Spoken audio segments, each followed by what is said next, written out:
जय श्री कृष्णा दोस्तों, आपका हमारे YouTube चैनल ज़िंदगी की कहानी में स्वागत है। आज हम परिवर्तनी एकादशी की कथा सुनने जा रहे हैं।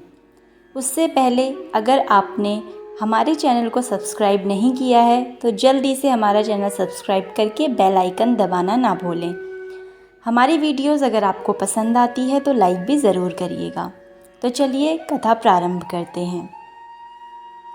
प्रत्येक वर्ष भाद्रपद माह के शुक्ल पक्ष की एकादशी तिथि को परिवर्तनी एकादशी व्रत रखा जाता है। इस साल परिवर्तनी एकादशी व्रत 26 सितंबर 2023 को है। परिवर्तनी एकादशी को जल झूलनी एकादशी, पद्मा एकादशी के नाम से भी जाना जाता है। धार्मिक मान्यता है कि इस दिन भगवान विष्णु निद्रासन में अपनी करवट बदलते हैं, इसीलिए इसका नाम परिवर्तनी एकादशी है। कहा जाता है कि इस व्रत को करने से भगवान विष्णु प्रसन्न होते हैं, साथ ही भक्तों को जीवन भर विष्णु जी की कृपा मिलती रहती है। इस दिन लक्ष्मी का पूजन करना श्रेष्ठ है, क्योंकि देवताओं ने अपना राज्य को पुनः पाने के लिए महालक्ष्मी का ही पूजन किया था। इस दिन व्रती को चाहिए कि प्रातः स्नान आदि से निवृत्त होकर भगवान वामन जी की प्रतिमा स्थापित करके मत्स्य कूर्म गंध पुष्प आदि से विधि पूर्वक पूजन करें। फिर दिन भर उपवास रखें और रात्रि में जागरण करें। दूसरे दिन पुनः पूजन करें तथा ब्राह्मण को भोजन कराएं व दान दें। तत्पश्चात स्वयं भोजन करके व्रत समाप्त करें। हिंदू धर्म में मान्यता है कि देवी देवताओं की पूजा के बाद कथा पढ़ने से शुभ फल की प्राप्ति होती है। कथा सुने या पढ़े बिना व्रत पूरा नहीं माना जाता है। ऐसे में आइए जानते हैं परिवर्तनी एकादशी व्रत की कथा क्या है। युधिष्ठिर कहने लगे, हे भगवान, भाद्रपद शुक्ल एकादशी का क्या नाम है, इसकी विधि तथा इसका माहात्म्य कृपा करके कहिए। तब भगवान श्री कृष्ण कहने लगते हैं, इस पुण्य, स्वर्ग और मोक्ष को देने वाली तथा सब पापों को नाश करने वाली उत्तम वामन एकादशी का माहात्म्य मैं तुमसे कहता हूँ, तुम ध्यान पूर्वक सुनो।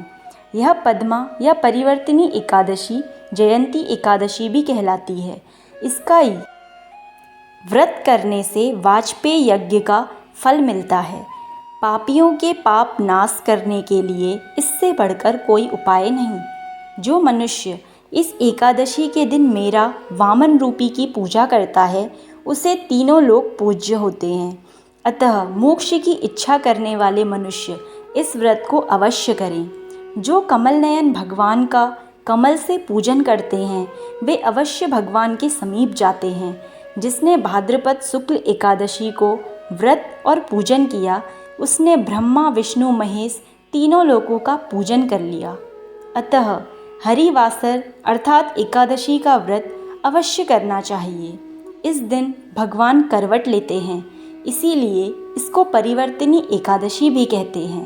भगवान के वचन सुनकर युधिष्ठिर बोले, हे भगवान, मुझे अति संदेह हो रहा है कि आप किस प्रकार सोते और करवट लेते हैं तथा किस तरह राजा बलि को बांधा और वामन रूप रखकर क्या क्या लीलाएं की।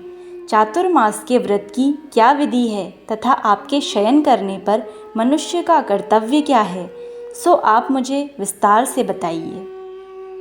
श्री कृष्ण कहने लगे, हे राजन, अब आप सब पापों को नष्ट करने वाली कथा का श्रवण करें। त्रेता युग में बलि नामक एक दैत्य था। वह मेरा परम भक्त था। विविध प्रकार के वेद सूक्तों से मेरा पूजन किया करता और नित्य ही ब्राह्मणों का पूजन तथा यज्ञ के आयोजन कराता था।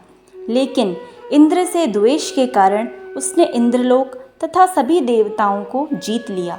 इस कारण सभी देवता एकत्र होकर सोच विचार कर भगवान के पास गए।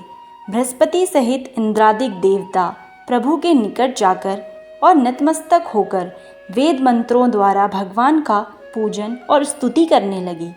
अतः मैंने वामन रूप धारण करके 5वां अवतार लिया और फिर अत्यंत तेजस्वी रूप से राजा बलि को जीत लिया। इतनी वार्ता सुनकर राजा युधिष्ठिर बोले, हे जनार्दन, आपने वामन रूप धारण करके उस महाबली दैत्य को किस प्रकार जीता?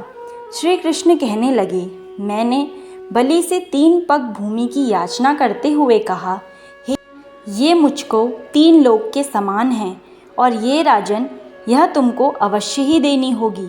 राजा बलि ने इसे तुच्छ याचना समझकर 3 पग भूमि का संकल्प मुझको दे दिया और मैंने अपने त्रिविक्रम रूप को बढ़ाकर यहाँ तक कि भूलोक में पद, भूर्वलोक में जंघा, स्वर्गलोक में कमर, महलोक में पेट, जनलोक में हृदय, यमलोक में कंठ की स्थापना कर सत्यलोक में मुख, उसके ऊपर मस्तक स्थापित किया। सूर्य, चंद्रमा आदि सब ग्रह, गण, योग, नक्षत्र, इंद्रादिक देवता और शेष आदि सब नागगणों ने विविध प्रकार से वेद सूक्तों से प्रार्थना की। तब मैंने राजा बलि का हाथ पकड़कर कहा, हे राजन, एक पद से पृथ्वी, दूसरे से स्वर्गलोक पूर्ण हो गए, अब मैं तीसरा पग कहाँ रखूं? तब बलि ने अपना सिर झुका लिया और मैंने अपना पैर उसके मस्तक पर रख दिया, जिससे मेरा वह भक्त पाताल को चला गया। फिर उसकी विनती और नम्रता को देखकर मैंने कहा, हे बलि, मैं सदैव तुम्हारे निकट ही रहूँगा। विरोचन पुत्र बलि से कहने पर भाद्रपद शुक्ल एकादशी के दिन बलि के आश्रम पर मेरी मूर्ति स्थापित हुई। इसी प्रकार दूसरी क्षीर सागर में शेषनाग के पष्ठ पर हुई। हे राजन, इस एकादशी को भगवान शयन करते हुए करवट लेते हैं, इसीलिए तीनों लोकों के स्वामी भगवान विष्णु का उस दिन पूजन करना चाहिए। इस दिन तांबा, चांदी, चावल और दही का दान करना उचित है। रात्रि को जागरण अवश्य करना चाहिए। जो विधि पूर्वक इस एकादशी का व्रत करते हैं वे सब पापों से मुक्त होकर स्वर्ग में जाकर चंद्रमा के समान प्रकाशित होते हैं और यश पाते हैं। जो पापनाशक इस कथा को पढ़ते या सुनते हैं उनको 1000 अश्वमेघ यज्ञ का फल प्राप्त होता है। इस एकादशी के दिन जो व्यक्ति व्रत करता है उसे भूमि दान करने और गाय का दान करने के पश्चात मिलने वाले पुण्य फलों से अधिक शुभ फलों की प्राप्ति होती है। इस व्रत में धूप, दीप, नैवेद्य और पुष्प आदि से पूजा करने का विधि विधान है। एक तिथि के व्रत में 7 कुंभ स्थापित किए जाते हैं। 7 कुंभों में 7 प्रकार के अलग अलग धान्य भरे जाते हैं। भरे जाने वाले धान्यों के नाम इस प्रकार हैं: गेहूँ, मूंग, उड़द, चना, जौ, मसूर और चावल। एकादशी तिथि से पूर्व की तिथि अर्थात दशमी तिथि के दिन इनमें से किसी धान्य का सेवन नहीं करना चाहिए। कुंभ के ऊपर विष्णु की मूर्ति रखकर पूजा की जाती है। इस व्रत को करने के बाद रात्रि में विष्णु जी के पाठ का जागरण करना चाहिए।